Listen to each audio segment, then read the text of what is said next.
Hello, everyone, and welcome to RPG Limit Break. We appreciate your patience from the slight delay that we had due to some technical issues.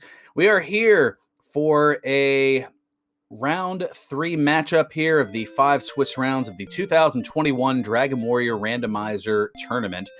And we have a pair of 2-0s going against one another, so one of them will experience their first loss this evening. Alongside Aaron 2U2, I'm Ferran Burgundy, and we have this fantastic matchup for you here between the theseawolf1 and NESCardinality. And boy, is this set to be a goodie. Yes, absolutely. Both of our competitors are 2-0. They've both defeated very good opponents, and this is the play-in race. If they win this, they are guaranteed a spot in the brackets. If not, that doesn't mean they're out. That just means that they got a little bit of work to do yet.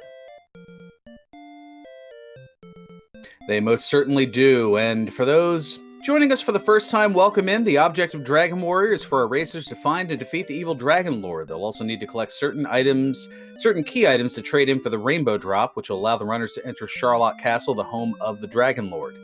We'll also be fighting enemies one at a time to gain experience and levels to get stronger, as well as gold to purchase weapons, armor, and items to help in their quest. And we'll talk about what's randomized as we go along here, but the king is giving the instructions. One of the things that is randomized is the contents of the treasure chest. So let's see what our opening treasure chest has here for our runners. We've got a fairy water that could be utilized early. A curse belt could be utilized to sell for 180 gold. And then there's the magic key, which will get you out of the throne room here. All right, that fairy water would be excellent if we had a low strength start, but in fact, we actually have quite a bit of strength. So both of our players are going to be looking to take down some enemies very quickly.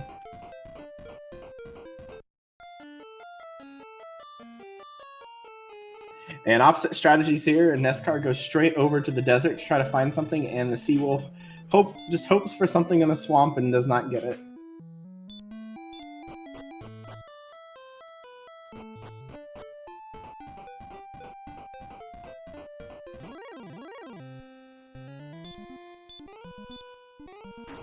Oh, and the fairy water, excellent for a scorpion. He takes it down, rewarded for the effort with an immediate level. So let's see here. Level 2 has 4 power, 5 agility, 1 hit point, and 4 magic points. So we have 10 magic points, but no spells yet. And that 4 additional defense certainly helps. You're pretty likely to one-shot, say, a Drakey. Now, NESCardinality is going for the heavier hitters here, is this is definitely that zone 1 area, and I think Card just kind of knowing when to fold them in this case here. Meanwhile, Seawolf gets the 1 shot on the red slime, and 17 the target number for level 3, another 9 power, 1 speed, 7 hit points, 7 magic points, and the spell of return. Well, they're going to the castle enough in the early part of the game, so that's kind of irrelevant for the immediate moment. Yeah, considering how much swamp is there, they're really going to want to not go to the castle as much as possible. At least until we get something to mitigate that swamp damage.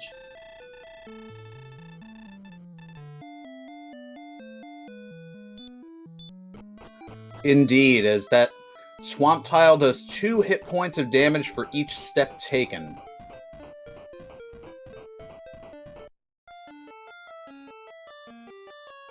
It is interesting to see the different strats here. NESCard, again, is just rushing out of the swamp as quickly as possible, whereas the Seawolf, it looks like he's trying to pick apart some of those Zone 0 enemies. Although his strength is at the point now where he can kill a few things.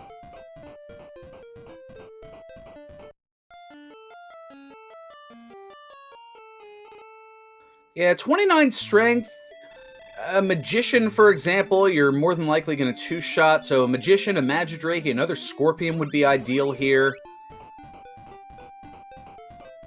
But yes, this is definitely a variation in strategies for sure. And now NESCardinality is going to follow suit here and is going to utilize the fairy water on the scorpion. Hits for 13, and that's going to be enough to get it's going to be enough to get level 3 here. And just like that, we're back to even as far as the stuff goes, and Seawolf casting Return to get away from Lorik just a little faster. Oh, not a bad idea. Now Seawolf gonna look for some exploration here, maybe see if he can find one of the towns that has a searchable spot. Ideally, the town of Cole would be good, and Armored Knight would not be good, and very difficult to get away from, smashing you for 36. That's more than your maximum HP, so going to go down very easily. Right, Armored Knights are tough to run from at the end game, let alone right now where we just have, what we would call baby stats.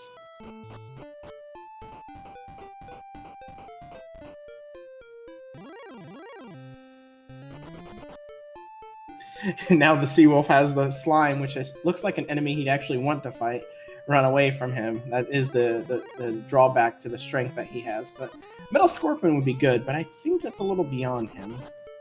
Yeah, no way to heal. You're only doing 2 to 4 hit points of damage per swing.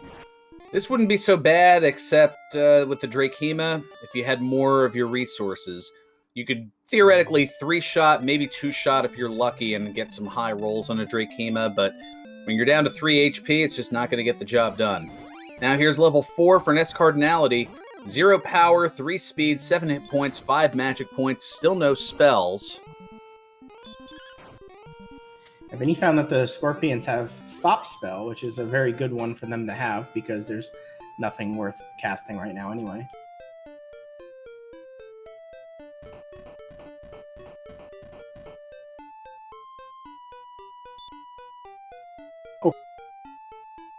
Seawolf sees a cave. Just can't get it. Good news, there's a cave. Bad news, he doesn't have the HP to be able to access it, but there's another cave to the southwest, and another cave.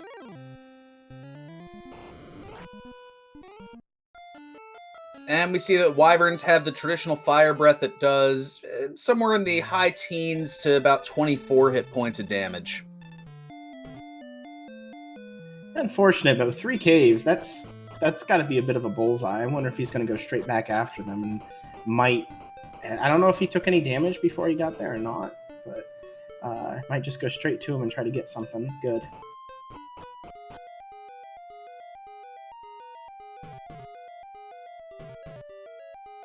And this guy taking on the Warlock didn't quite have enough juice for it, but it looked like he was holding his own, so he might try it again and just hope for some better rolls. So it looks like the Seawolf has found Swamp Cave North and has found a red dragon who's going to back attack with Hurtmore. Oh boy. Yeah, you don't really want to see Hurtmore, but late game that might actually be good. You might be able to stop spell one of them, and if it has it heavy enough, you could render them useless.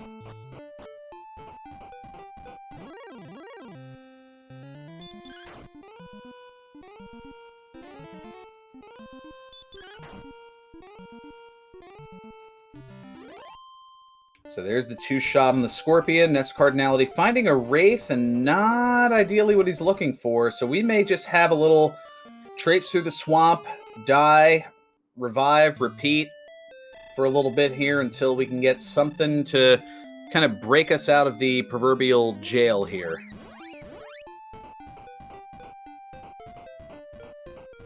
I think the Seawolf's looking for more Scorpions now. That's a very valuable kill with what we have and where we are, but the swamp isn't the best place to find it. Now, this has been a great place to have like a silver harp or something in the open.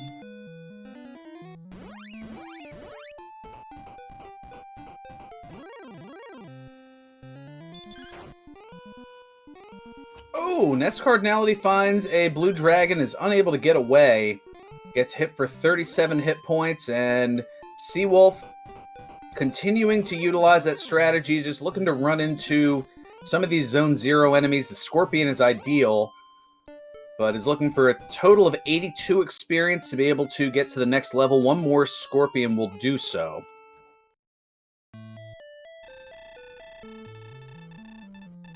And this guy's taking on the Skeleton. He has great odds to defeat this, so this is a great enemy for him to see, except when it dodges his attacks, but... Let's see, does he get it? And, missed that attack. 1 hit point left, and nope. Just not. In this case, some unlucky rolls for NESCardinality, as the damage range at that point is anywhere from 4 to 9 hit points, and there were a couple of minimum rolls right in a row. Yeah, but I mean, this point, that's still something you want to see, and there it is. So maybe he gets some revenge. Oh, there's another 4. Now there's a 7, so up to 11. The skeletons have up to 24 HP. So that's now 17. One more shot might be able to do it here as long as it isn't low, and that does it. So that at least catches Card up a little bit here, as the experience differential is about 11 as they both take another death here. It's interesting to watch here. Seawolf keeps casting Repel, so he's actually saving just a little bit of time, which doesn't mean much, but every little bit can help at the end of the game. Casting, I think you mean return. Yeah, that's a little quick escape from the castle. And yeah, just say, I mean, what else are you going to use the MP for? You don't have any healing resources, you don't have any hurt resources. It's just a nice little time saver. Just saves a couple seconds. Yes, I did mean return. Apologies for that. NESCard has found a cave, and it is the Jerk Cave, which will be useful later. Yep, the Rainbow Drop Cave, affectionately known as the Jerk Cave, because if you don't have all the items to trade in for the Rainbow Drop there, he will kick you out of the cave like the jerk that he is. Here's level 5, 6, 2, 7, 6, and we've got Outside, and more importantly, we have Hurt More.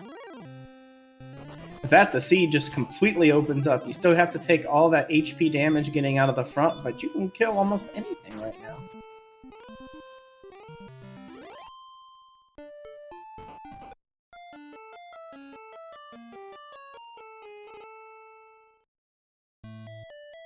So this could be an advantage for the Seawolf getting to 5 early, but considering how close it is, I don't know if that will be too much. NESCard is going very aggressive in exploration compared to Seawolf, who had kind of settled down to fight things. Well, certainly different strategies here. Now, Seawolf at this point is trying to get over to this other side here, and does. Perhaps wants to explore the caves a little bit more, but also is hoping that there are some hurt-morable enemies here in these hills. A slime would not qualify. And he could have hurt more the slime just for the heck of it, I guess. Now, save those resources for a Wraith that gives you 41 more experience than a slime does.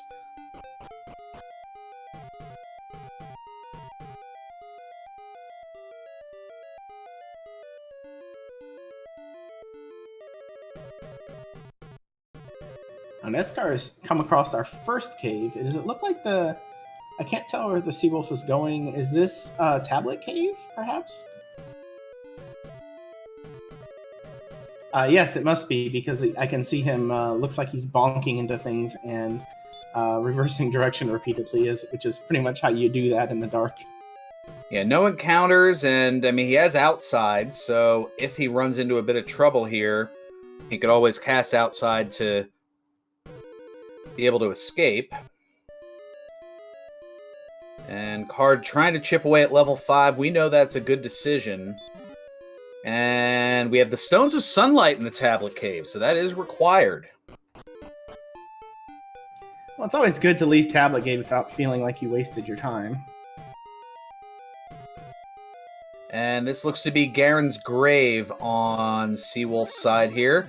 5 treasure chests, although only 3 of them are accessible now without a key. And meanwhile, here is level 6 for Seawolf. 3 power, 1 speed, 6 hit points, 6 magic points.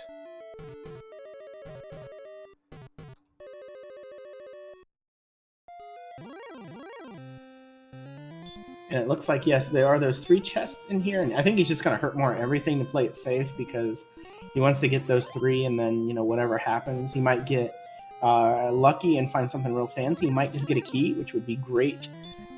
Ooh, and a knight. That is a wonderful enemy to see with hurt more. Yeah, nice 78 experience. And Seawolf, it's hard to see with him navigating in the dark, but he does find one of the chests which has gold. Nowhere to spend it yet. Another gold chest. And a set of wings, which works just like return. Yeah, all of those things would be great if there was a town nearby that we knew of. So at this point, I think he's either... It kind of looks like he's just hoping to get bopped off and get sent back.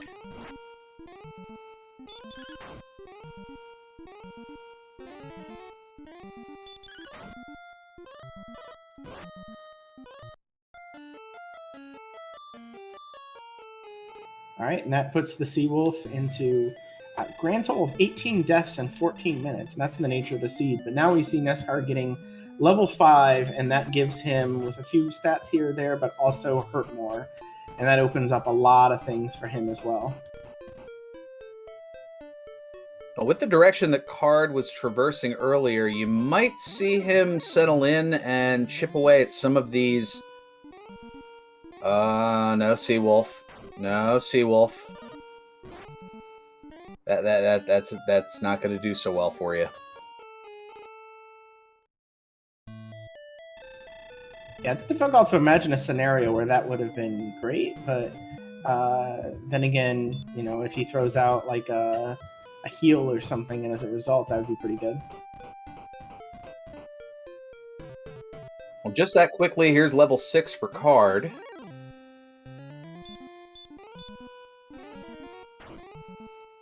Yeah, but we're close to even at this point. And which cave was that he was in? I missed that. Was that the mountain cave? Or was that also the grave? Well, I know there were the 2 caves to the left here, as we have level 7 now for Seawolf. 10 power, 7 speed, 7 hit points, 31 magic points, and sleep and radiant. Nice. And to correct myself, that was South Swamp he left, which was about 20 steps below North Swamp. So it looks like we are on a one-continent seed here.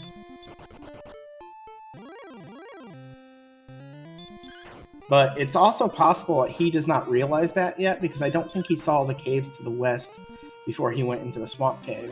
So it's possible he might go back through the Swamp Cave to see the other caves that he missed.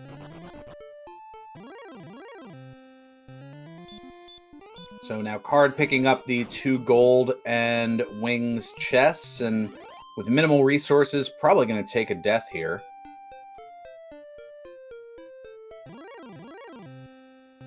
Yeah, he might try to leave just so he can see that other cave, and if he does, he might get a glimpse of the North Swamp Cave and realize that it's all one big continent. Not quite. Well, this was Tablet Cave, so he'll be able to get his stones of sunlight. That is the good news. The bad news is that he does not have MP for outside anymore.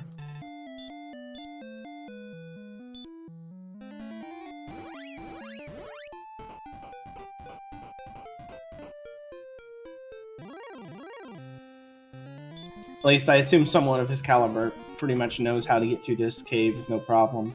Leaving Tablet Cave is more difficult than entering it, I think.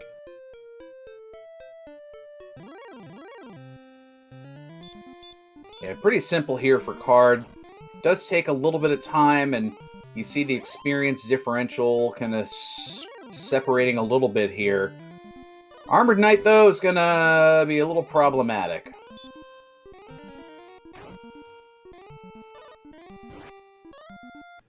Yeah, max hit points, he could probably take one down, but in that sort of shape, that's just a little too much to ask.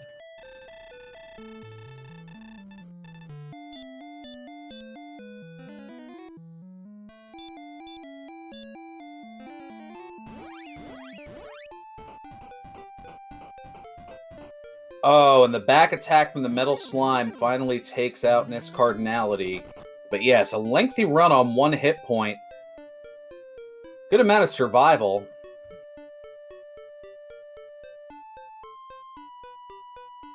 And it's a heck of a thing to get taken out by Metal Slime's physical attack.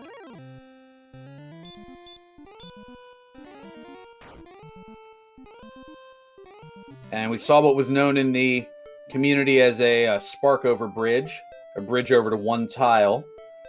Spark over, a runner in the community as well as the tournament here, has high hopes that one day The overworld search spot will be that lone tile across a bridge.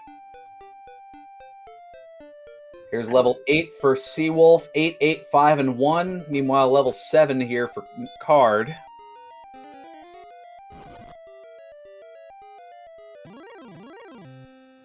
Seawolf finds the cave, realizes what it is, knows that he's already been on the other side, and looks like he's just going to exit out real quick and see what else he can find while he's exploring here.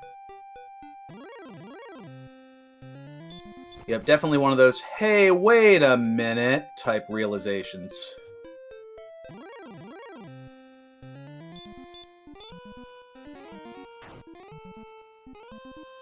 And again, it looks like we have found every single possible overworld cave and Charlock now, but we've yet to find a town.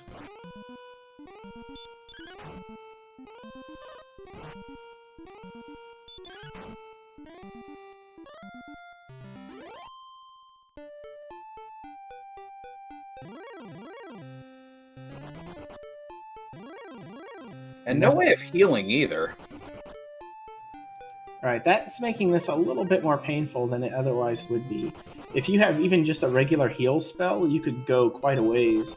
You still wouldn't be able to fight any of the stronger Charlock enemies, but you could do serious damage to most everything else and not have to worry about taking damage.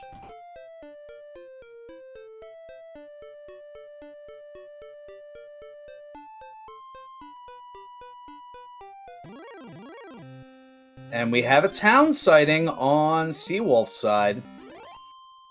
Excellent. Also worthy of noting that NESCard managed to put the Stone Man to sleep. That's a very good strategy for getting rid of Stone Men because they are somewhat difficult to run from. Even though their agility is not high, they're in the hardest run category. So, well, let's see what town we have here, and it is Hawksness. Of course it is. Oh, this hit points. Oh, never mind. The sleep failed, and the Stone Man just said no. I wonder if he'll go straight back to that. I think the resources that it costs to get there, hit points wise, probably going to make that very difficult to win, even if you get a easy hurt moreable enemy.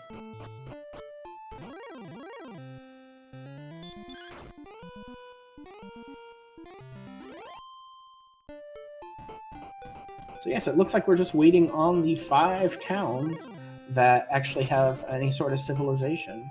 And who knows, maybe we'll see them all next to each other somewhere in a corner. That would, to the best of my knowledge, be unprecedented.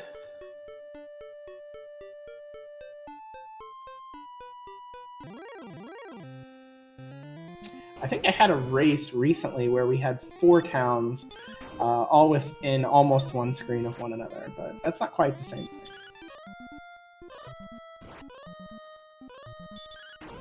And we have this metal slime being troublesome, and there's the fire breath and fire death for the Seawolf. Of course the metal slime would have, weak breath. You gotta punish the people for trying for that big experience gain, even though probably aren't gonna have the greatest odds to run from it anyway. And Card finds the Staff of Rain trading cave. When our runners get the silver harp, they will go to that cave to trade the harp in for the Staff of Rain, one of the 3 items that are needed to get the rainbow drop. Yes, and even more pressing is that he found a town. There was a town just to the south of it, which I'm sure he noticed and may be going straight back to.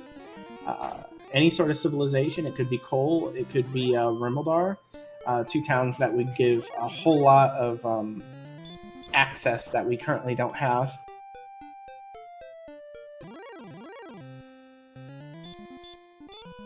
And Seawolf, it looks like, is kind of parking here and working on building a little bit of an experience lead, trying to maybe get a level that has a heal spell.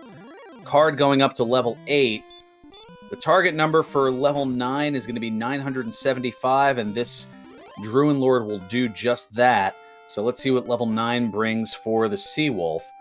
We have 0 power, 5 speed, 11 hit points, 3 magic points, and the spell of Heal More. Right, it's a little bit of overkill, but that should help him with whatever's in Hawksness. And there are 6 different enemies that could be on the spike tile there, guarding whatever valuable item or the fairy flute that could be there. And with the Hurt More spell, you have a chance of killing 3 of them. And Seawolf going for the memes and searching that Spark Over Bridge tile as well.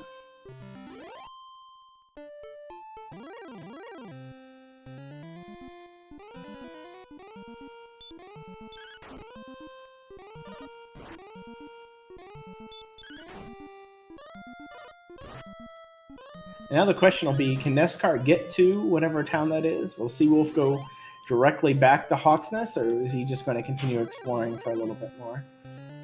They both have these different options. Sometimes just bulleting towards one thing can be bad, but if it's a good thing and you get there, you know, what's under Hawksness? If it's the armor or the sword, that is a massive pickup at this point in the race.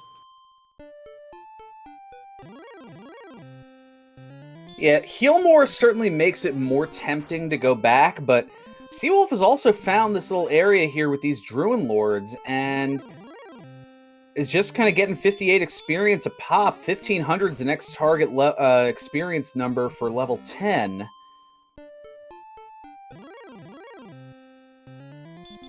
Oh, and Card getting hit by the werewolf, the melee just over the HP that he had. It's rough, but you wonder just the potential rewards there, if he's going to keep going that way, or if he might try to grind a little bit. He's getting some experience along the way, but he's also getting pretty close to level 9. Yeah, it's another 120 away. Meanwhile, Seawolf is just 133 away from level 10.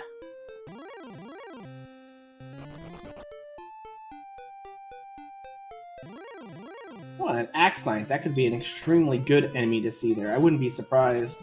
Well, you know what? I think there's the blue dragons and the werewolves right there too. Maybe that's not the best thing. But NESCAR is getting his level 9, and that includes Healmore. So now minimal MP resources here for the Seawolf as... Oh no, there's a red dragon.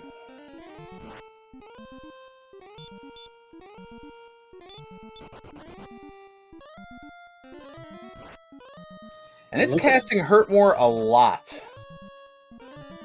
And I think Seawolf was looking for that stop spell, but it just wasn't there. That, again, that could be a great enemy to fight if they're that heavy and we get some decent strength. And NESCAR has found Cole. That was our town. And on the search tile, he has found the Death Necklace. And is going to recognize that when the item isn't there, there's a little gold grind that you can do here as you get roughly 100 to about 115 gold per search, or actually, I stand corrected, 129, 100 So it's in the low hundreds, we'll just put it that way. And that gives Card a chance to do some shopping here, and we see a hand axe, which will add 15 attack power to his total. That leather armor will add 4 defense. And the other stuff, well, there's the best defensive items, but that's a combined 22,500 gold, and that's a lot of taking, or a lot of searching it would need to be done. 100 to 131, okay. Yeah, let's. We're all thankful that he is wiser than to do that. That would be the last thing that I think any of us would want to see.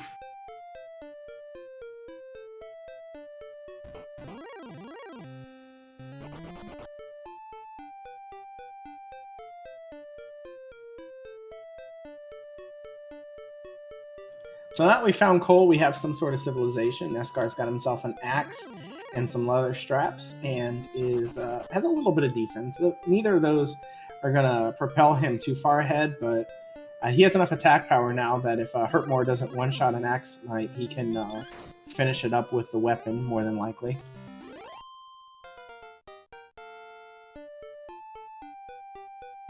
And here is level 10. 33 power, 1 speed, 6 hit points, 6 magic points. All of a sudden, we have a lot of strength. This is a strength seed. We haven't seen too many of these in the tournament. That's very exciting. That means that if the exploration opens up a little bit more, if we do find all of those towns on top of each other somewhere, that this seed could accelerate very quickly.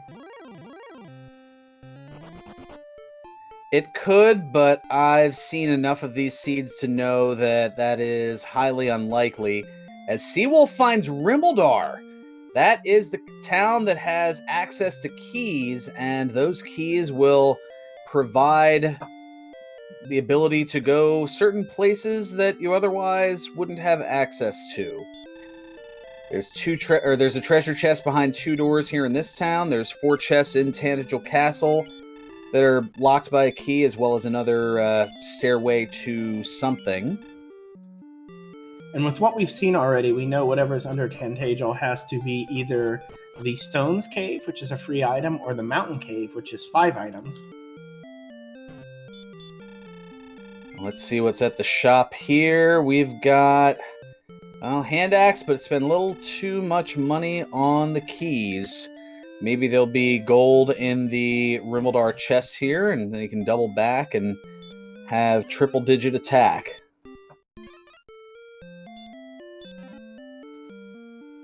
But alas, it is a cursed belt.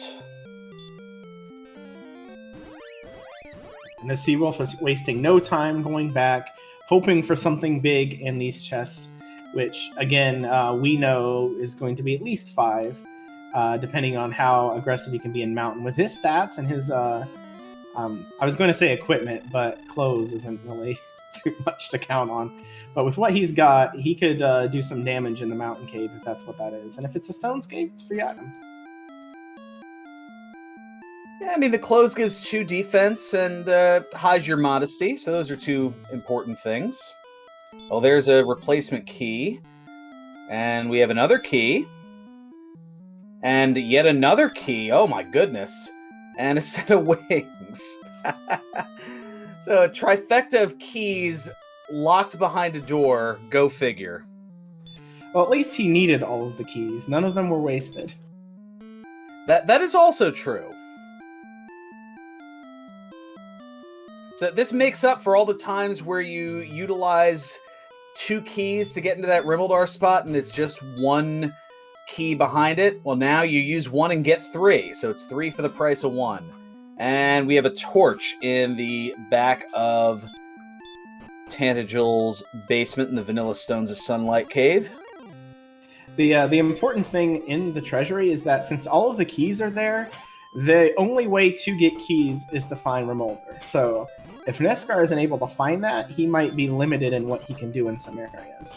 Now, granted, I believe those areas include the basement of Grave and Garenham, but now we also know Garenham blocks the Mountain Cave, so that's actually quite a bit that's locked up still.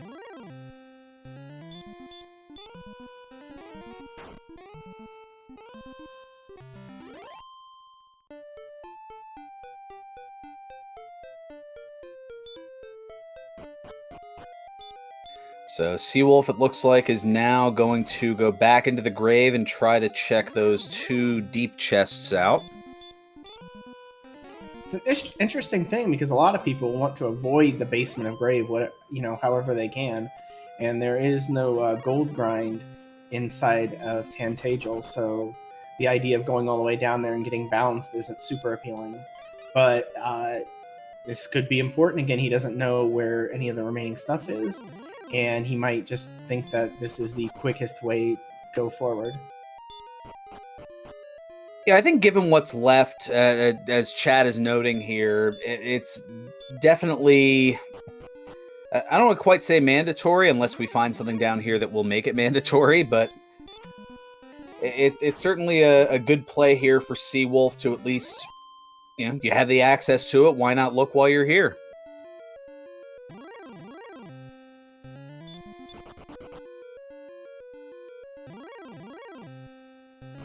The enemies down here are not posing much of a threat so far either. So 4th chest was an herb.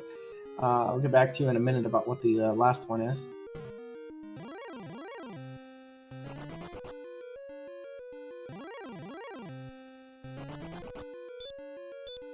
That's a good point, DW Edit. Our racers are currently not very well dressed, and that's not going to do much with them with the Dragon Lord. I mean, were you expecting them to fight these enemies in a tuxedo? I mean, what do you mean well dressed? Well, you've seen these fancy looking armors. They're shiny. They look awesome. I almost said cute, and then I would have hated myself. Dapper, perhaps. Yes, quite. Hey, you're the one who said well dressed. Sorry, I think I've done comms a lot with Sinister Sama, and he's rubbing off a little bit on me. Oh, I'm sorry for that. And we have a third cursed belt. So that means that all of the search spots are going to be in play. We already know that Cole has the death necklace. So that means there is going to be an overworld search spot as well as something in Hawksness guarded by an enemy. And NESCAR has found Rimmeldar, so the key advantage that Seawolf have is gone right now. And what we're looking at is really just have to find those towns. Really just have to find Garenham. Breckenary might be useful, and Cantlin, of course, while the coordinates, Cantlin's almost always useful. But it looks like Garenham is holding us back right now with 8 chests yet to be seen. So now our runners are looking to get to level 11, continuing to build all of the statistics. The target number to get there is 2,175 experience. So Seawolf is going to be about 200 away after this Metal Scorpion, currently at 1972. Good year. Card has a little ways to go as he's a little over 600 experience away.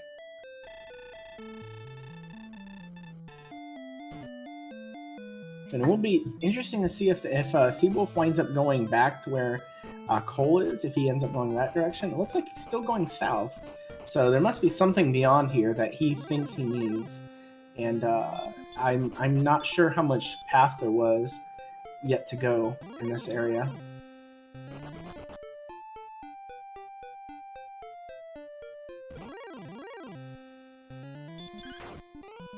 We saw Card go after a wizard there, and that's a really good play given the high strength. Even with that hand axe, you're looking at a damage range on the wizard of 17 to 34, and it can have up to 65 HP. So on average, 3 attacks, and you certainly have the resources to go for it, and that's a quick 120 experience.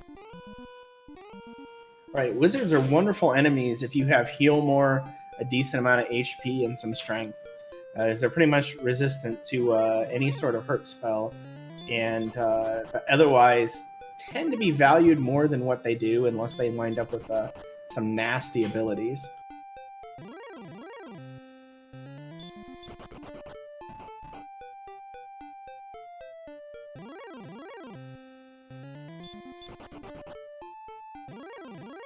So Card running into a dead end, finding the Druin Lord. As does the Seawolf.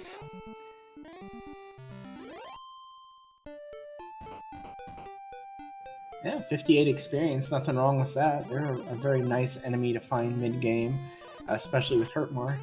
And Rogue Scorpions are great enemies to fight with Hurtmore because they have a whole lot of defense, but there's no defense against that. Oh, Card's not able to get away from the Blue Dragon. He takes a death, and Seawolf, now with more resources, is going to come back here to Hawksness, and we'll take a look and see what the Guardian enemy is, unless the Red Dragon has something to say about it. And if he had Stop Spell, this would be a very manageable thing, because all assuming the Red Dragons have reasonable Stop Spell resistance or no Stop Spell resistance. But able to get away. Absolutely. See if he can get there. It's just a few more steps. Red Dragon go away. Oh, Game. no. Oh, but he gets away again.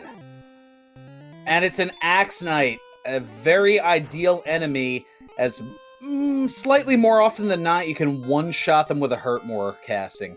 Here comes level 11, and we're going to see the item as well. 1 power, 4 speed, 25 hit points, 22 magic points, and Erdrick's Token. That's one of the 3 items needed. And just when you thought that Axe Knight grind was going to be great, now they have Sleep. Oh.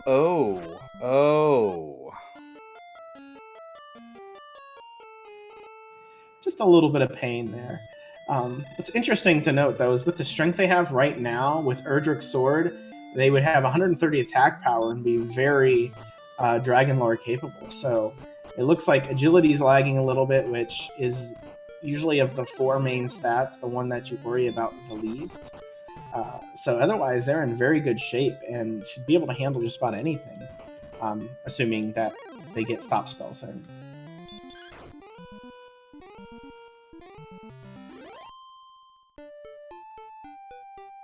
Yeah, to borrow from one of our other commentators, Lorgon, who, is right there in chat, this is what we would refer to as a homework seed, meaning that the levels are going to come by pretty easily, considering we have the early Hurtmore at level 5, and the strength as high as it is, allowing for melees of other enemies, but it's a matter of finding the items that are needed here.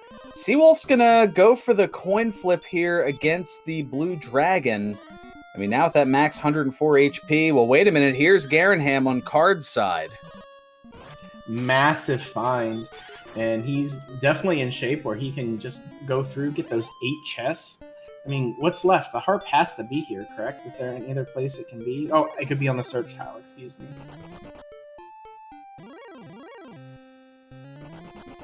And Seawolf takes down that Blue Dragon for 180 experience. It's nice, he got to kill one. I think NESCAR has been killed by Blue Dragons about 10 times this seed.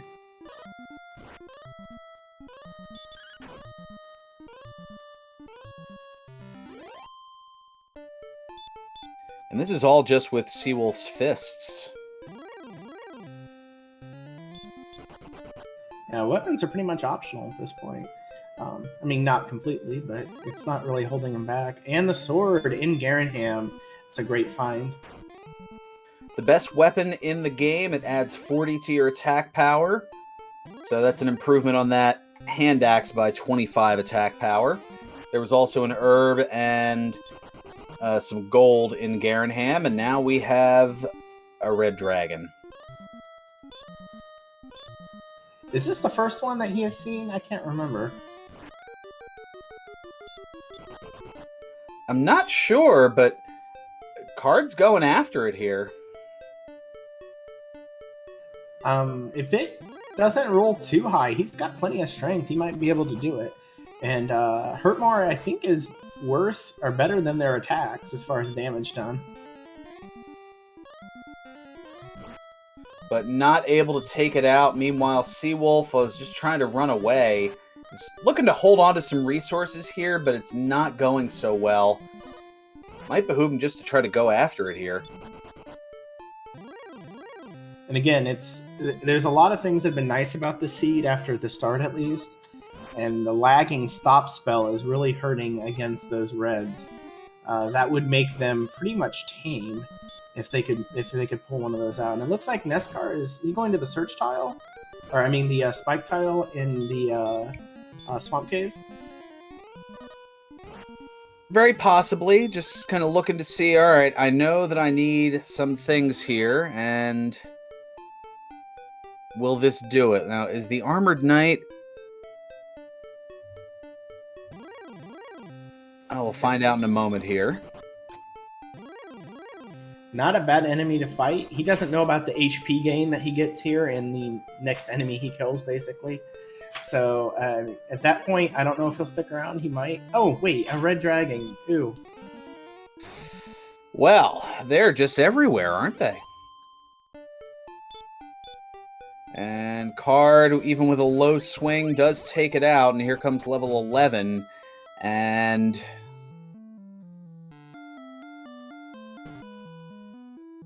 Seawolf is back in Tantagel Castle.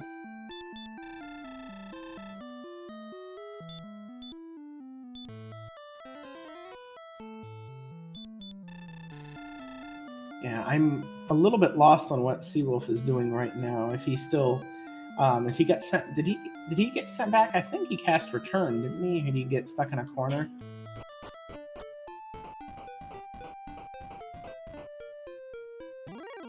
The preemptive princess save by NESCAR. That's an interesting strategy. It's not always bad. I mean, it doesn't take that long. He was already there to fight anyway. And with the way the continent looks, those coordinates, like the whole north and west, are basically cut off. That could get really ugly. So this could be a great preemptive move.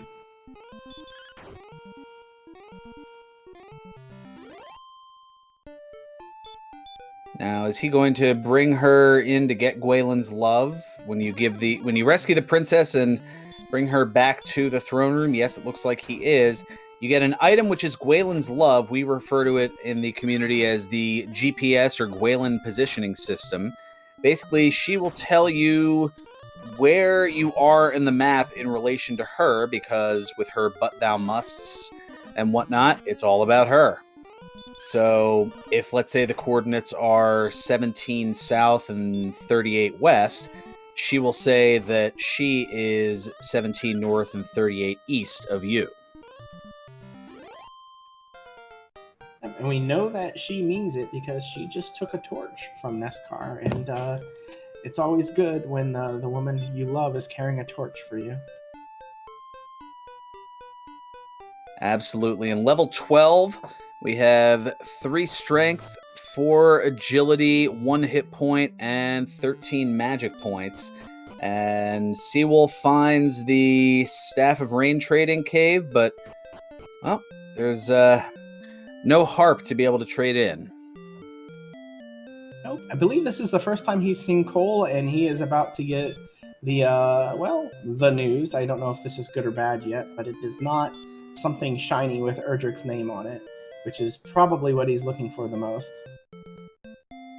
So it's interesting that Seawolf decided to drop wings when there were 3 cursed belts in his inventory. I don't know if he's looking to sell all of those, as, well, we're going to get the hand axe pickup here. And that's it.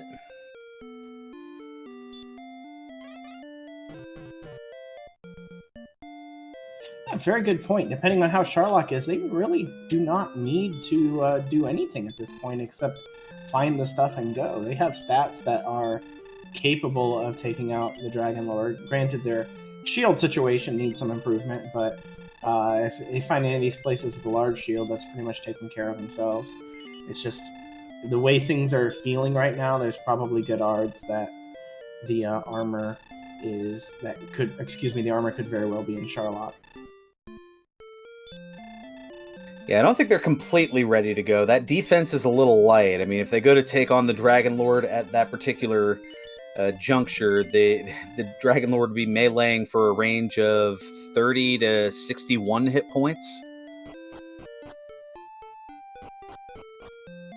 Yeah, that's a lot. Oh, and there it is, the large shield. NESCAR has got it. With a seed like this, where it does not appear to be any sort of gold grind available, that is definitely a huge thing. There's almost a gold grind available here in Garanham. There's a total of 8 chests, just 1 shy of what we need.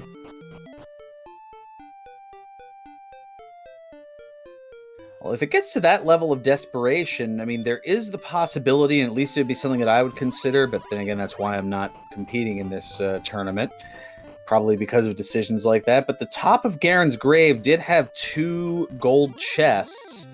It is theoretically possible to take the walk, take a couple of chests, cast outside, and repeat. It's not the quickest way to go, but it's certainly a possibility.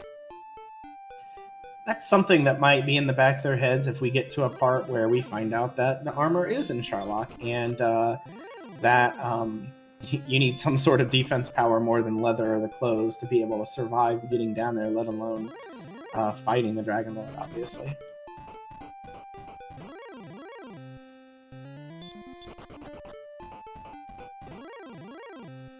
And chat noting that grinding the death necklace would be faster than multiple grave dips, and I said it was possible. I didn't say it was smart.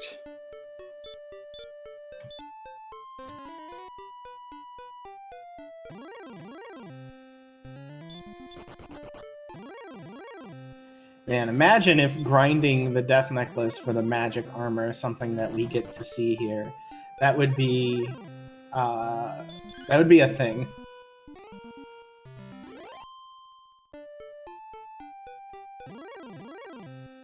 NESCAR gets the good / bad news that he's found the fairy flute and has a torch.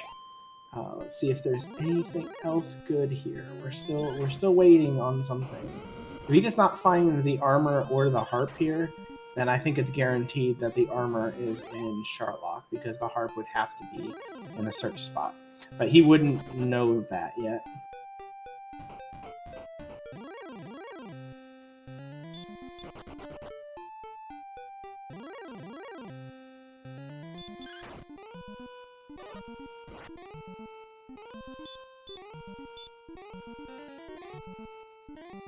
And yep, alright, unless I have missed something in my calculations, we need to find Cantlin for the harp, and then hopefully find some sort of armor before we eventually dive Charlock.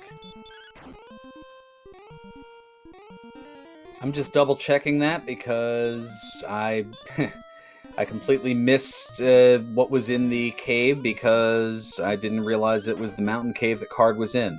Last that navigation in the dark. But we see that there's gold.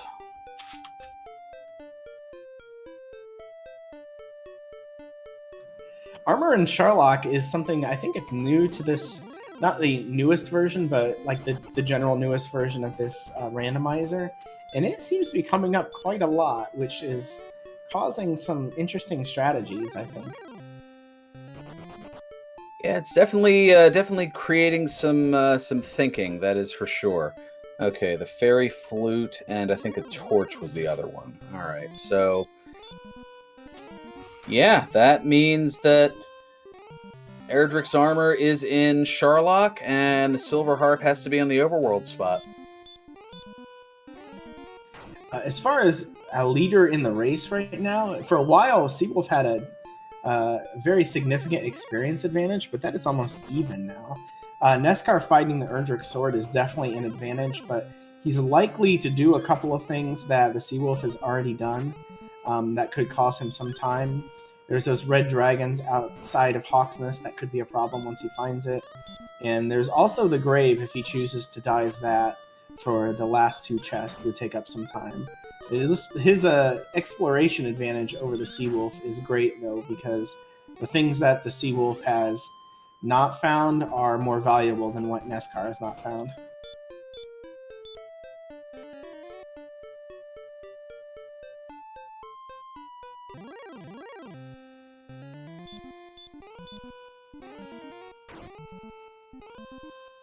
And speaking of that, it looks like he might be pretty close. If I remember right, Hawksnest is just past, or just south here of Charlock, isn't it? Just south and west? Or I guess it couldn't be south, can it?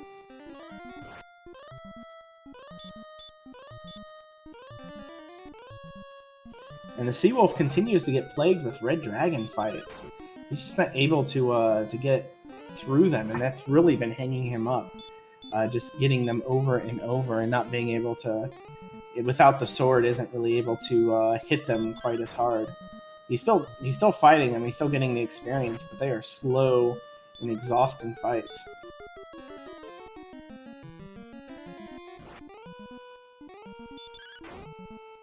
And now NESCardinality is in Hawksness. Meanwhile, here is level 13 for the Seawolf. 6 power, 3 speed, 19 hit points, 12 magic points, and spells of heal and hurt. It's good to see. Unfortunately, we're still missing Stop Spell and Repel. Both spells would be very good to have right now, as there's still quite a lot of exploration to do.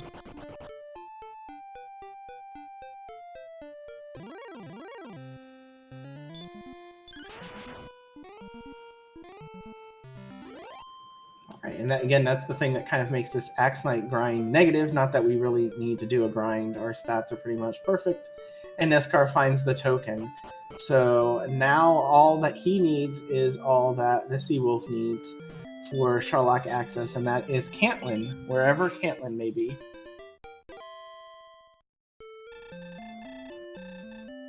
True, though the advantage that Card has is that he has already found Garenham and has already traversed the mountain cave. Now, that might come into play if Seawolf finds Cantlin first and gets the coordinates.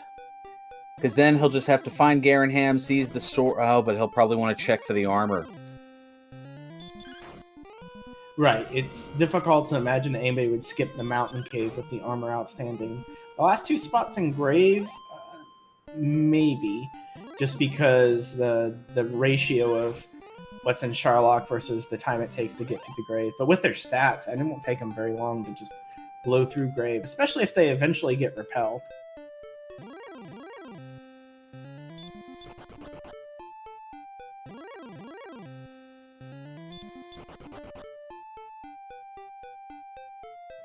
Again, neck and neck in experience for the most part. The next level's at 5625, which shouldn't really matter. Everything on top of here is just gravy. It's all, this will make Charlock easier, this will make the Dragon Lord fight easier. They already have the stats to do it. To answer the question in chat, yeah, the Erdrick's token was in Hawksness. Erdrick's sword is in the back of Garenham, and Erdrick's armor, we can confirm, is in Charlock.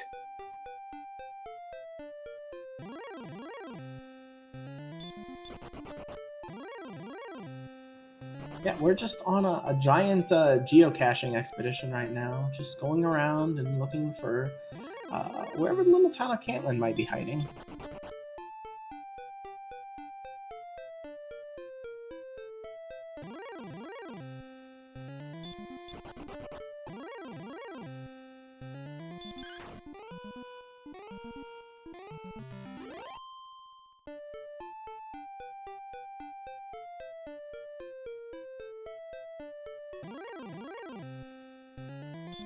And yes, it is confirmed that the Silver Harp is the overworld item.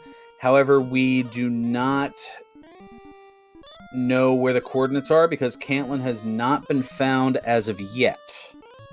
Here is a town. Is this? Yes, it is Breckenary. What a perfect time for Breckenary to be found.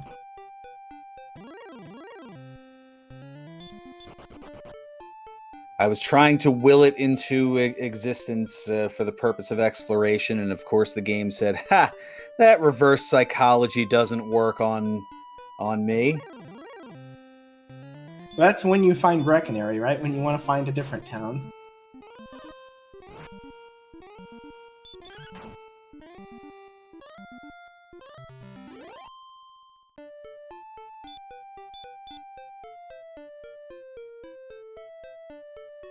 And with our agility, I can't fault NESCAR for fighting the red dragons. That seems to make sense, but otherwise, I would try to run from just about everything. You know, leave it to the reds, and then you get an extra level from them, sure, but it's better than getting just beat up by them. But everybody else isn't really contributing much to this anymore. Even a fairly difficult Charlock, they're beefy enough for.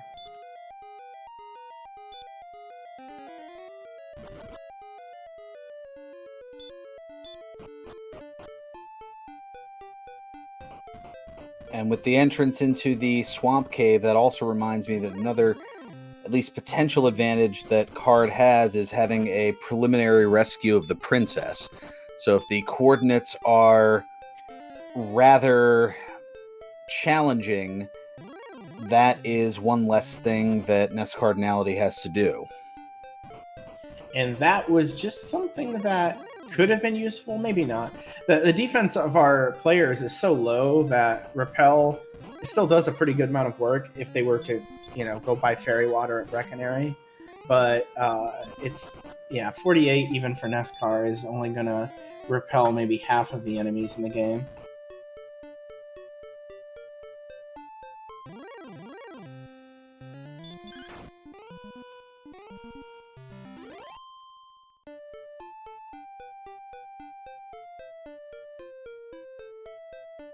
And another red dragon kill, and all of a sudden, out of nowhere, NESCardinality has jumped up to a fairly significant experience lead, but here is the Seawolf finding Garanham. But here is Card finding Cantlin. Yeah, it did not take much, and yeah, it definitely makes sense for him to put Grave last, because what he wants is the armor more than anything, and either has to do it, or actually, yeah, if this was the armor, then he knows he has to do the Grave. If it's not the armor, then maybe not. And those coordinates are pretty hefty. This looks like it was a prescient move to take care of Gwaelin in advance.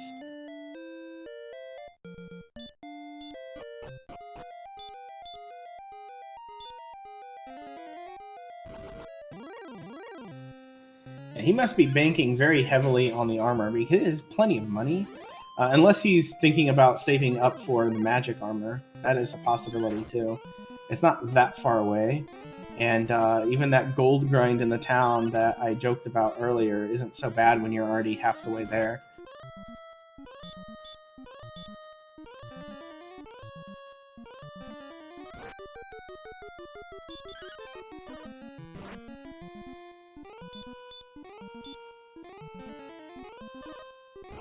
Meanwhile, the Seawolf is in the mountain cave, having picked up the Erdrick sword.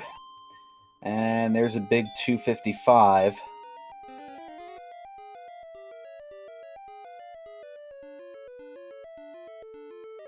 It looks like NESCAR thinks he's very close, which he is, in fact, quite close. But is he going to find it right over here? He's pretty just about there here. 49 and 32. Oh, he went... Yeah, he actually went the opposite direction that he needed to there, I think. But that doesn't mean that he's that much further away. He's still right in the general area.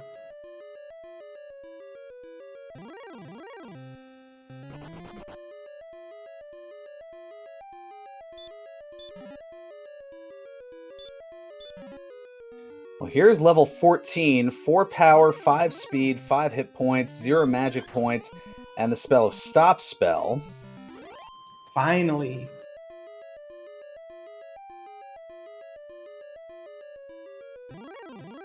And there's the harp.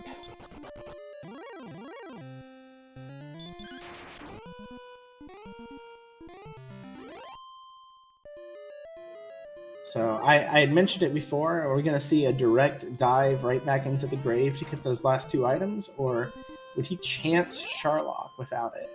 I think there would be heavy odds for the grave to do that first, but I could see someone who was thinking they were behind possibly rushing Charlock. Maybe not with the leather armor though.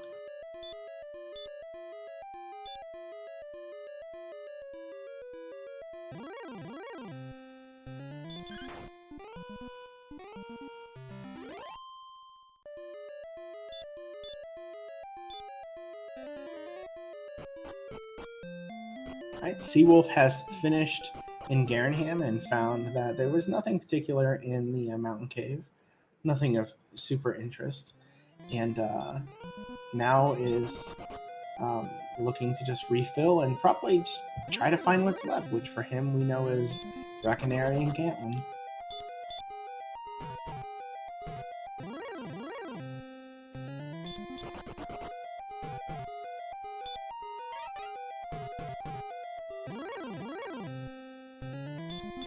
So it looks like Card is going to drive the grave to pick up the herb and the other cursed belt.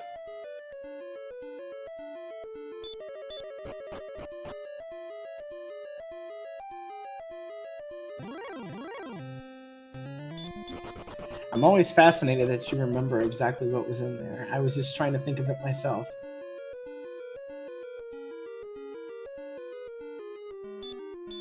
Yep, here's the herb, which is going to show up as empty because he already has a maximum 6.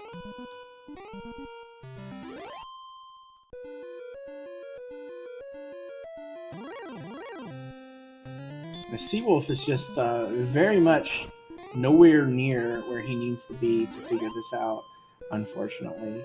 I mean, sort of generally, but it just he seems very lost at this point, and finding what he needs to get is really his big hope here. He'd have to find it very quick to catch up.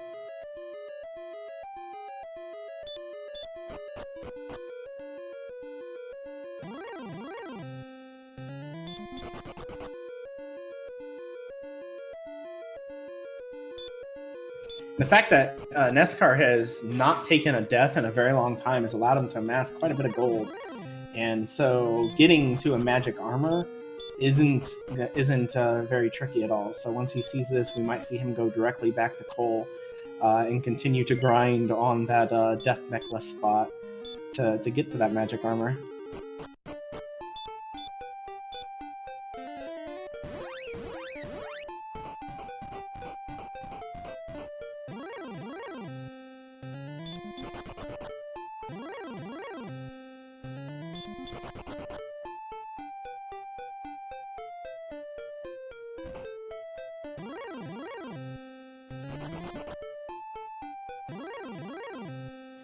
Well, I would be very scared to go into there with 51 defense power unless I wasn't planning to single dive Charlock. But I mean, he probably knows better than me.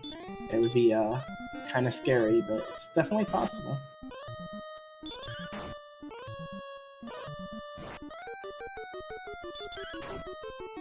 I only mentioned magic armor specifically because we know it's in coal, and coal is reasonably close to Tantagel.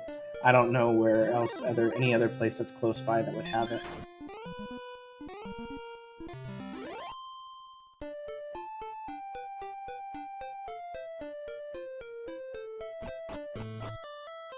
Also, he's very, very close right now as he's turning in the harp to get the staff, which is one of two things that he still needs to do before he can get to Charlock.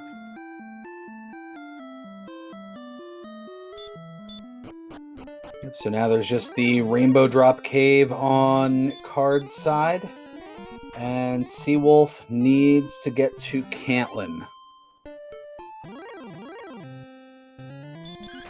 The Jerk is just a little bit to the west and north of where he is, I think, or maybe just to the west. So it's not very far at all, and it looks like he's just going to go with what he's got, I think.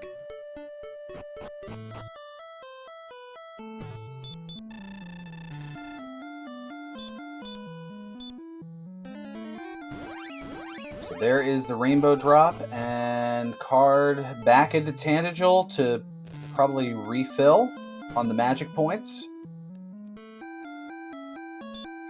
Yeah, this attack power is so high that I do see that maybe armor, it's not even necessary at this point. I mean, obviously, Erdrick's armor is important, but getting anything beforehand, just with the great amount of offense he has, he can mow down anything that's in his way and still peel plenty of times. We still have plenty left over for the Dragon Lord.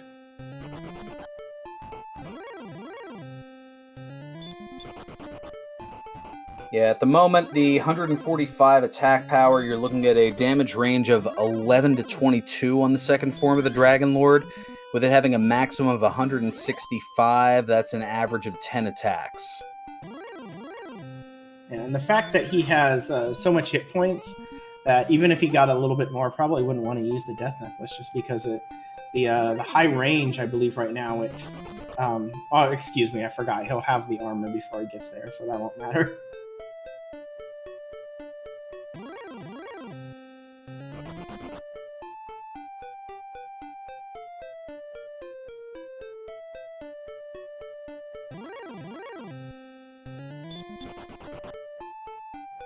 And still no repel.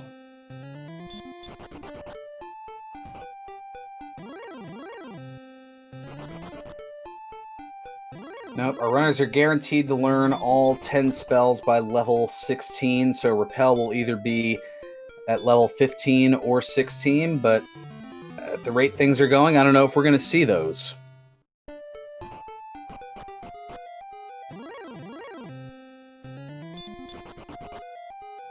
Nope, yeah, he is rushing straight down, and this definitely seems like the best play now. Just get there as soon as possible. The enemies up here I mean, there's that sleepy Axe Knight. Stone Man's not fun, but nothing that looks like it's going to get in his way too much.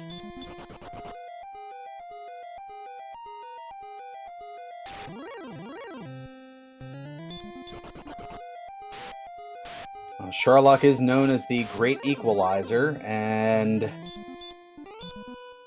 card on minimal HP decides to utilize the heal more, and oh, Star Wyverns have sleep. Okay, so we have Axe Knights and Star Wyverns here, both with sleep, and NESCard with having okay but not great agility, so this could get interesting.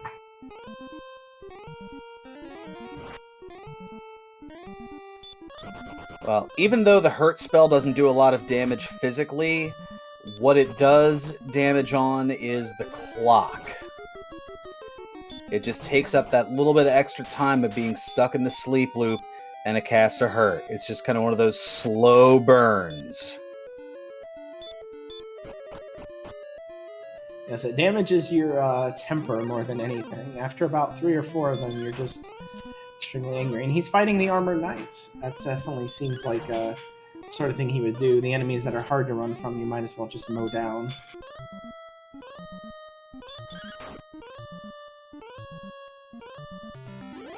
And decides to swing. Successfully does so.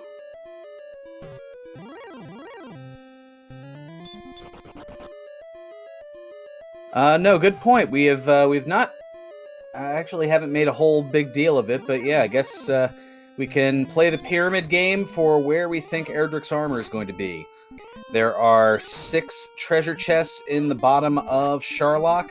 They're shaped in a pyramid-like formation, and because a lot of us in the community are fans of the old $25,000 pyramid with Dick Clark from back in the 80s, we value the chests in the same way that the Winner's Circle bonus round spaces would be. So the bottom left would be $50 chest, the bottom middle would be $100, the bottom right would be $150, the middle left $200, the middle right $250, and the top chest being $300.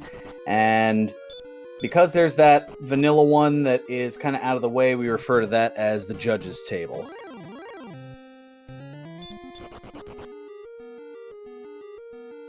And while NESCAR's been searching, Seawolf has picked up level 15, which has even more amazing stats now. If he wanted to, he could throw the Death Necklace on and have 157 attack power at the Dragon Lord, I guess, if he really wanted to. Assuming he's able to ever find Cantlin, which still eludes him.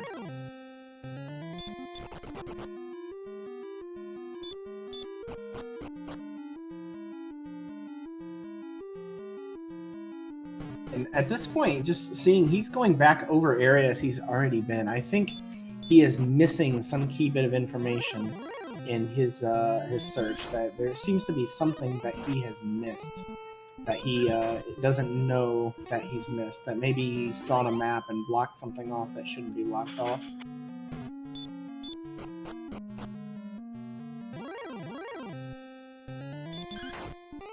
NESCAR making it to the basement, mostly intact. Had to use a few heal mores, but nothing that puts him in any real danger at this point. And let's move down to the basement and see what we have here.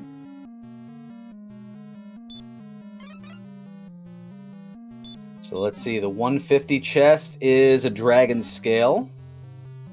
The 100 chest is a torch. The 50 chest is a key, and it's the 200, or I'm sorry, is an herb rather. And yep, Erdrick's armor is in the middle left, so not even gonna let us know what the other ones are. It's just, all right, I'm on my way here. Well, congratulations to, I believe, Code and Data was the only one. No, wait, nope, there's a few more. Excuse me, I just gotta scroll up. Yeah, they were coming in pretty quickly. So GG to EMP any amount of money, withheld, and Manaya Isation. I hope I said that right.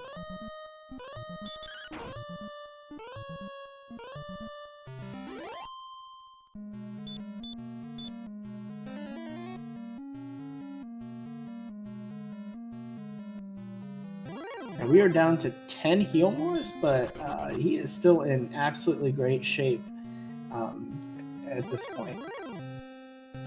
We have a blue dragon here as the Guardian Spike tile. This only seems right considering how many times early on NESCard got by one of these guys. Yeah, a little bit of a fitting vengeance in a sense. And Card, well, runs into an armored knight here and is just going to swing at it. Which at this point, I mean, level 15... Oh, man. I know it's tempting and he's probably not going to bother with it, but I mean, he's just one enemy away, but is also running low on resources. I imagine it's the time. He's probably more worried that somebody else is right where he is. He did have a very rough start to the seed, more so than Seawolf did.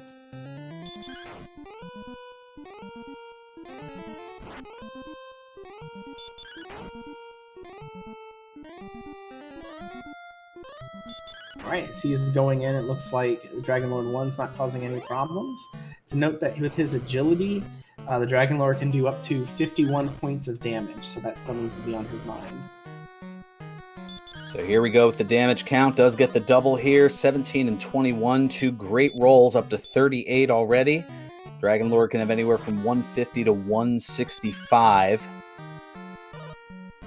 And an 18, so up to 56 after 3 attacks.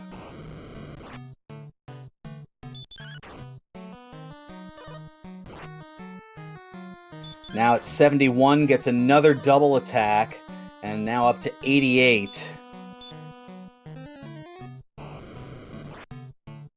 And barring a miss menu, yeah, this is in the bag. Up to an even 100.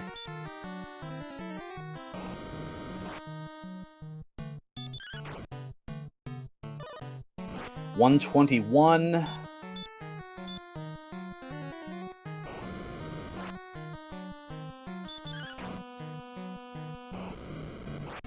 $143, my goodness. That's a max roll of 22.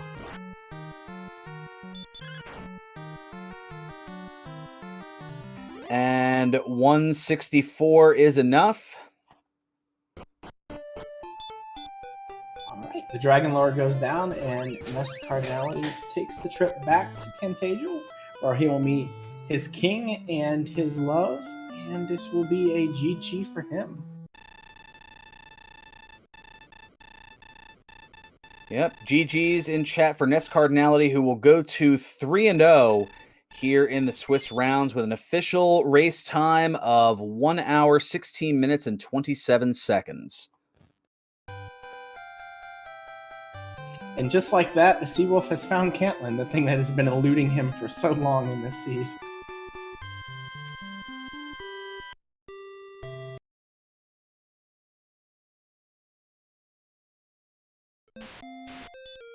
Ever-fitting timing, I guess, all things considered.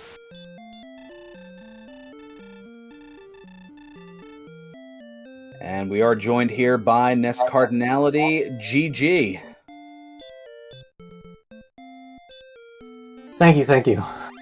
I just opened up my chat after I finished, and someone said, "Great comeback," and boy, is it ever not a surprise that I was behind after that beginning. That barrage of blue dragons, everything that followed me everywhere.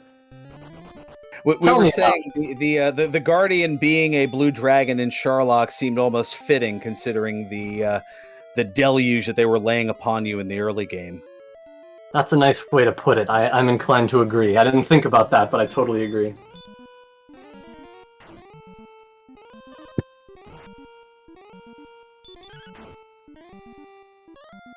Okay, I can relax.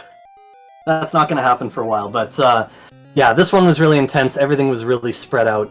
Lots of key things in spread out places. It turned out both Grave and Mountain were, I think, neither had anything important, and I stressed, clearing every chest in both, of course, because I hadn't found the armor.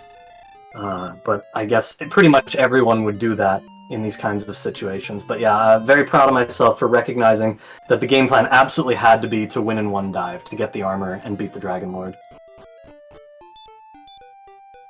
and you did an excellent job with that. I think the way that the race paced itself was that the Seawolf was able to take a pretty large lead early because he managed to find quite a few scorpions early on and got to level 5 beforehand. And then his early search, he went in the direction of Hawksness and looted all of those caves along the way, which really gave him a bit of an advantage. But then when you found Garenham, that kind of changed everything because the Seawolf got very lost along the way.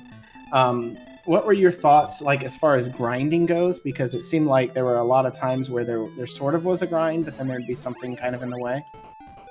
Well, first of all, let me say I was very proud of myself when I realized that the best thing to do was to save and check out Zone 1 and hope for something like a scorpion. And then when I threw a fairy water at the scorpion, I thought that was it. I thought I was home free.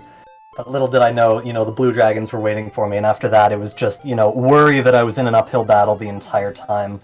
But yeah, exploration was pretty good. I was relieved the Cantlin was in the southwest. First of all, because I made the decision to search there before searching the stuff I didn't see in the north. And secondly, because I had already rescued Gwaelin, anticipating this kind of scenario, and sure enough, the coordinates were pretty much right there. It was so perfect. Yeah, that wound up being a very smart move because you barely had to walk for it, and going all the way back for that, or heck, if you even tried to walk it, considering the far distance, that would have been crazy. Yeah.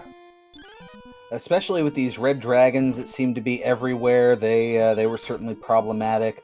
Seawolf had not just trouble finding Garenham, but once he had found that, he also was struggling to find Cantlin in that southwest area, and he pretty much walked into town right when you put in the .done. Okay, so it was the same issue, right? Like he made it to Hawksness early, but didn't make it to Cantlin. The same thing happened to me, except I was stopped just short of... Or I didn't see Hawksness below. I went to the west and didn't see anything on that initial journey.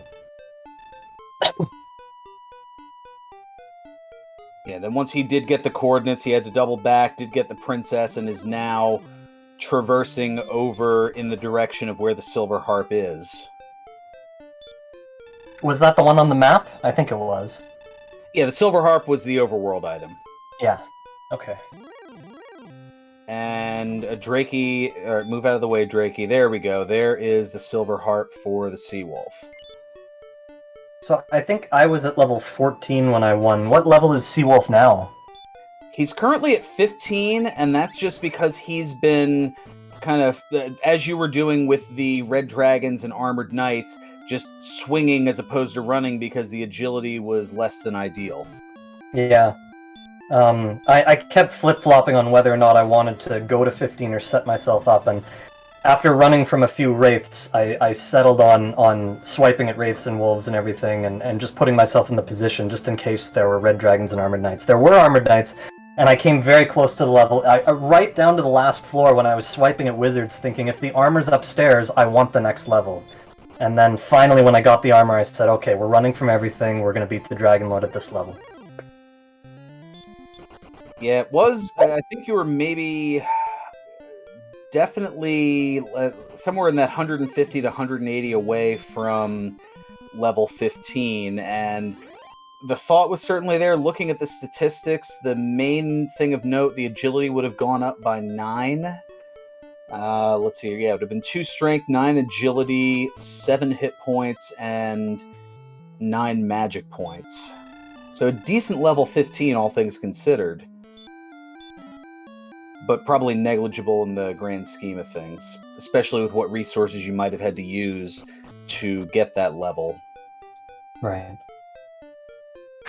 Yeah, well, no matter what happened, I can tell you that I always felt behind. Just a lot of relief with the whole Cantlin situation once I found it, but...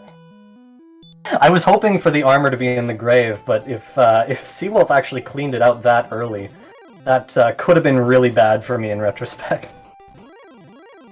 He did clean it out early, and yeah, he had found the not much that was there, just as you had, but a little bit earlier. And yeah, his whole issue was struggling to find Garenham, and then later in the seed struggling to find Cantlin. Those were the two major differences that allowed you to, despite the rough start, be able to come back and have a convincing victory here.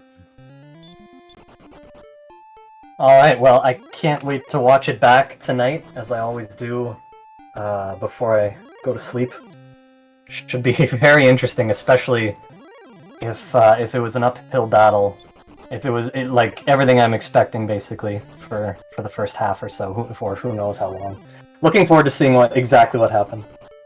Yeah, there was a point where, I mean, the experience lead was going back and forth. It was just kind of who was hurt-mooring what at which particular point, given the encounters and how many hurt-moreable enemies. And then when you had that massive strength gain at, I want to say it was level 9, maybe 10, somewhere in there, then it was just, okay, all bets are off. We're just swinging at everything.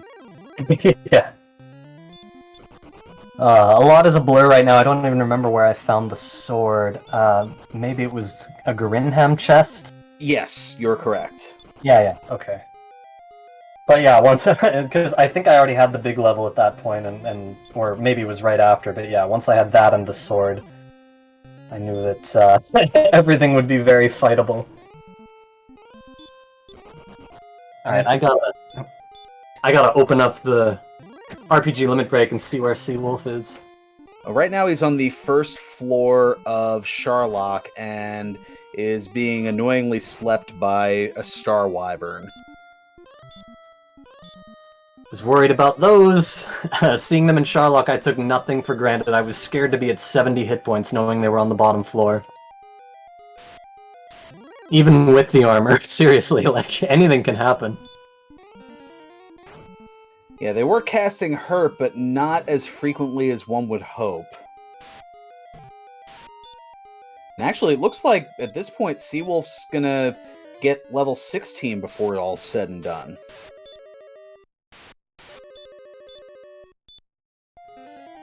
Oh, yeah. Experience away, yeah. Yeah, he'll make it.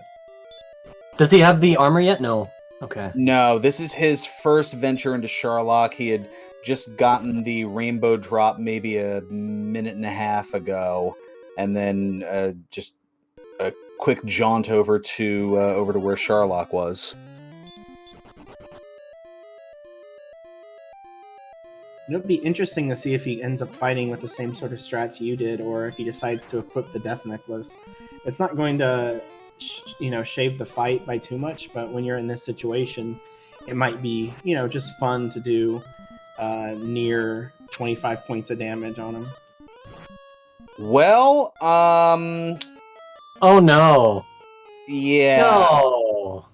The Axe Knight just slept him wrecked 4 turns. Oh boy. And the Seawolf has put in the forfeit, noting 'tis a work night. With an N, not with a K.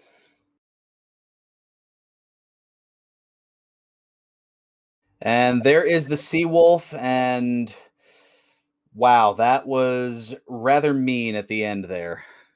Yep, I kind of missed Caitlin there. Went south, found Hawk's Nest. Should have went north. Totally whiffed on that one. I mean, it was pretty close throughout the midpoint. I mean, you were going back and forth on the experience lead. The main difference was Card was able to find Garenham pretty decent amount earlier, and then a pre-rescue of the princess, along with finding Caitlin early. Those were just a couple of time savers that worked in his favor. Yeah, Caitlin ended up being just the key of it, because obviously he's got 3 curse belts, so obviously every single spot had something. And I did the Hawk's Nest spot, got lucky there. Only had the what was the necklace? No, it was the token. Token was there. Necklace was in coal. So yeah, I did everything possible other than finding the last mass spot, which either had, at the end of the game, we knew had to have the harp. So it became a mandatory problem. And Caitlin, I researched the North Continent and went around east and west to make sure I didn't, like, middle of the continent, I usually walk the coastlines. So I wanted to make sure I didn't miss anything in the center. And when I went to that first trip down south, went down and found Hawk's Nest and had to go north to find a little bunny path to get to Caitlin. So that's like Breckenary. So Breckenary's right past that.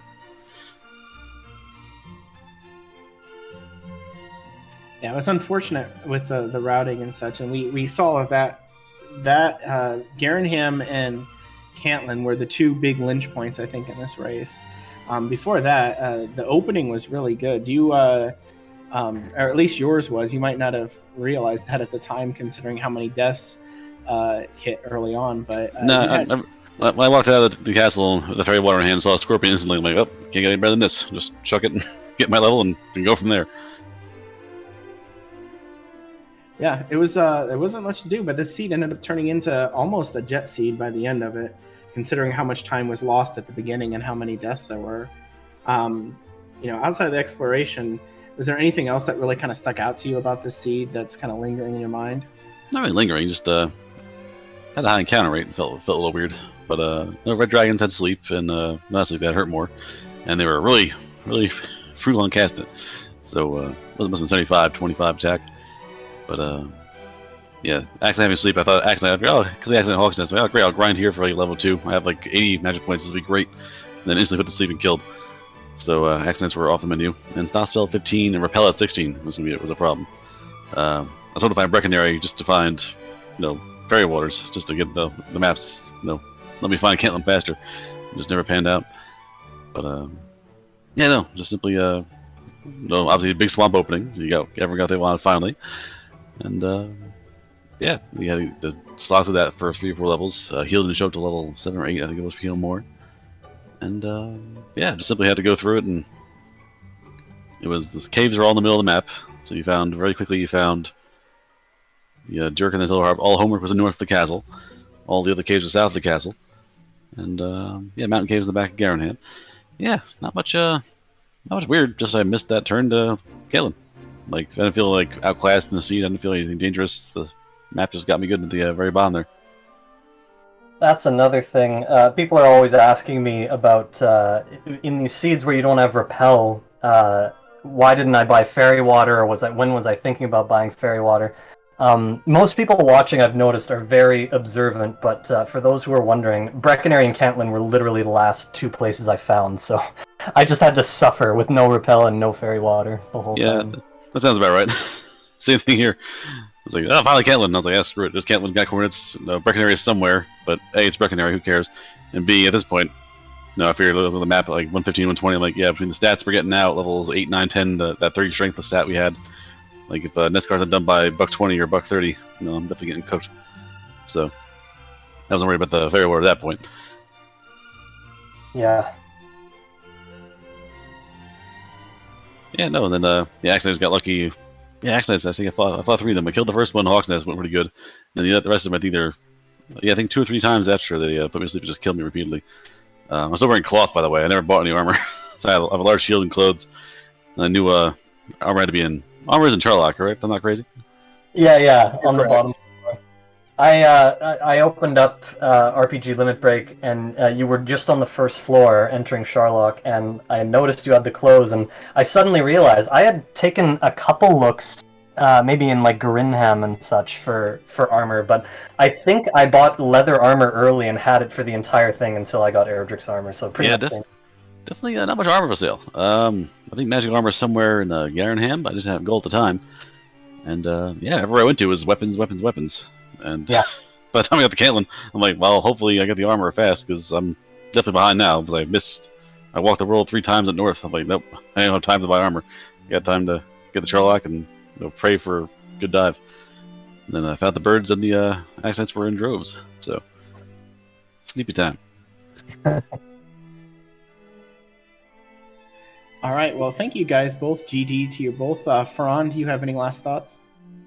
Oh no, this was a fantastic race, and as a lot of these seeds tend to do, sometimes it's just that one little thing. In this case, it was Cantlin hiding out in the middle of nowhere, or the middle of the southwestern part of nowhere, I suppose.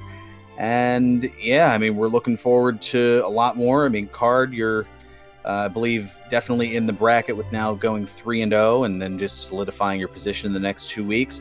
Seawolf 2-1, certainly in good position to be able to get into the bracket stage as well. A lot of great players here in this year's tournament, so you never know how things are going to pan out. Indeed. Yeah, no problem there. Again, the players in this randomizer have been playing for a while. And new runners are pretty good. Yeah, no, the game's very, I don't want to say simplistic. It's just got, the parameters are there. The enemies have the stats. The caves have the layouts and the items, the amount of chests. So it's very much a, all randomizers to an extent have that like basic baseline, like know where locations are, know how many chests and locations, know what you can fight with what. Dragon Warrior is a little simpler in that regard. Still have randomness, you have dodge chances, you still have stop stuff resistance being randomized a bit, and it's nice little curveballs there.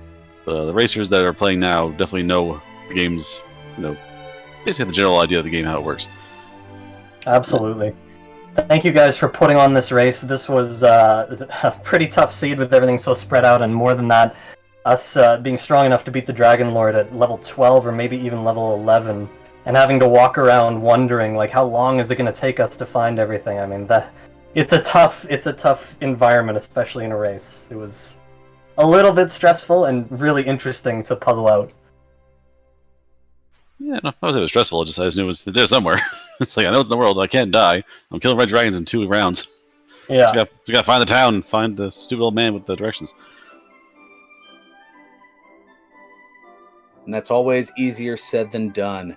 Well, make sure to give both of our runners a follow. They gave you a fantastic race tonight here. And also make sure to show some love to the folks behind the scenes, our restreamer High Spirits, our tracker Janice Zeal 6. They did a fantastic job tonight. And Aaron 2U2, minus the T that's in there apparently, as well as myself, Ferran Burgundy. We have been your commentators here this evening on RPG Limit Break. And yes, oops indeed. Just take out that T in the link. That you'll be good to go there. Yeah, Arton apparently. Well, this has been an artful seed, so that I guess kind of works in that regard. But yes, we are going to take things over to Randomania, where we have another race coming your way. It's going to be a battle of 1-on-1s, Stag 28 against Arn Polly, and on the call are going to be Lavkian and LOZ Cards Fan 23, 2 accomplished commentators in their own right. For all of us here at RPG Limit Break, thank you for tuning in. Till next time, I'm Ferran Burgundy saying stay classy, my friends, and more importantly, stay safe. Good night, everyone.